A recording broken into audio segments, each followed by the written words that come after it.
10 তারিখে সন্দীপ ঘোষের সঙ্গে দেখা করেছিলাম। তার কাছে অনেকগুলো প্রশ্ন আমরা তুলেছিলাম, কিন্তু তখন তিনি এমন সুন্দরভাবে আমাদের প্রশ্নের উত্তর দিয়েছিলেন যে তিনি সেখানে কিছুই জানেন না।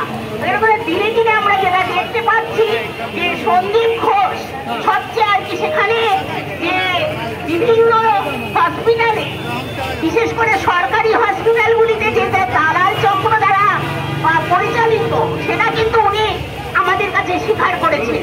এবং তিনি স্বীকার শুরু করেননি, তিনি এটাই বলেছেন তিনি কিছুই আমাদের করার নেই, আমাদের প্রাণটা হাতে নিয়ে আমাদের চলতে হয়, কারণ দালালদের চক্র আমাদের তাদের সঙ্গে হাত মেলাতে হয়। এই ধরনের কথা একজন প্রিন্সিপাল কি করে বলে যে দালাল চক্র যারা যে পরিচালিত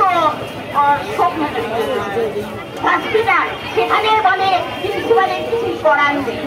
আমরা 10 তারিখে তার কাছে ডেপুটেশন দিয়েছি এবং তারপরে দেখা গেল 11 তারিখে তাকে ইস্তফা দিলেন, সঙ্গে সঙ্গে দেখা গেল তাকে আর একটা জায়গায় আবার নিয়োগ করা হলো।